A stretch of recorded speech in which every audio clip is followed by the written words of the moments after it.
should continue to be accessible.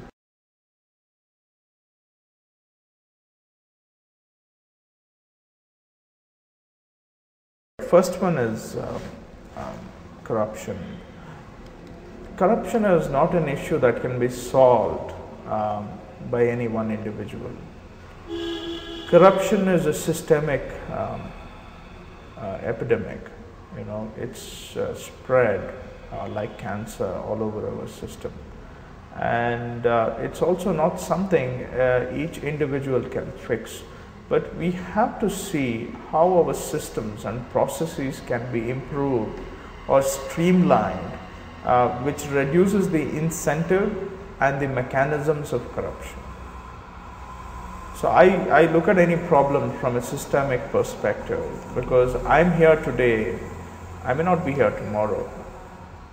So the solution to the problem should not be me. It should be the system which has to change. So I think we have to bring a lot of changes in our systems, proceduralize, rationalize decision making, and put systems in place that will reduce incidents of corruption. So that's the way I look at the issue of corruption. As far as terrorism is concerned, see, most of us are, when we talk about dealing with terrorism, we are talking about dealing with the post-occurrence of terrorism. You know, terrorism is already going on and you try to control it.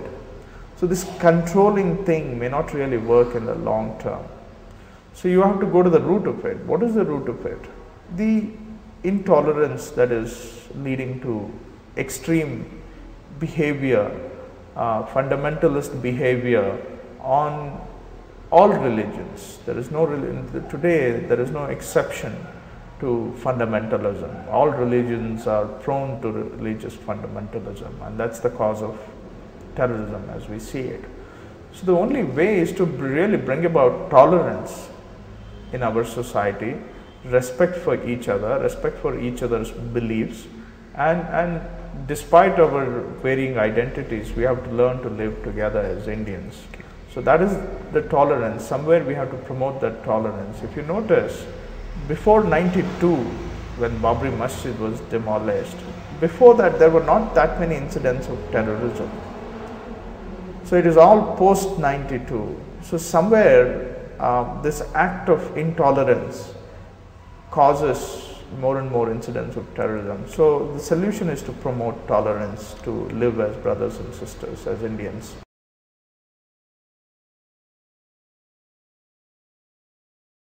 What I do is that I do extensive inspections of public works in my constituency. That's what I've done.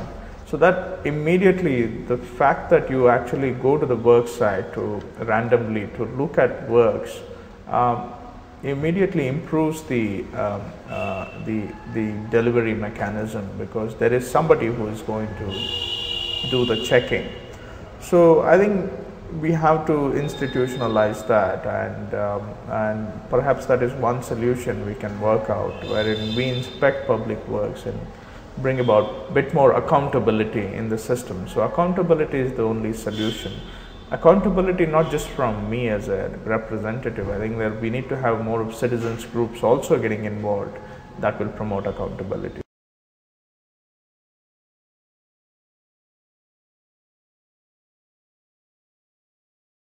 Unemployment is a big issue today, and I think especially not just in the city areas. In city areas we have a lot of service industries that provide employment, but if you go to the rural areas, there is a lot of unskilled or semi-skilled labor which is not finding productive work. So they're just idling. So I think we have to promote manufacturing oriented job creation extensively in our country. The current government, the central government, precisely for this reason, to develop skill in rural areas, they have come up with a skill development program, and I think that needs to be promoted aggressively. We are giving them education, but we are not giving them any skill. Okay, you see, I think we have to do the skill development and push manufacturing and service industry jobs into semi-urban areas or tier 2 cities, tier 3 cities, and also that will help us decongest these tier 1 cities. So massive employment creation as far as that. And the second one is moral policing. This goes back to my earlier point of intolerance, that is we are seeing in Karnataka recently. Intolerance of diversity, intolerance of freedom, intolerance of liberty. These incidents are becoming all too alarmingly large, and the solution is to learn to live with each other, and we have to promote tolerance and learn to respect each other's right to beliefs and freedom. I'm a young guy with experience, having currently serving my constituency as a third-term legislator. I have the experience, I am young, and I want to give my country the best I can. So give me a chance.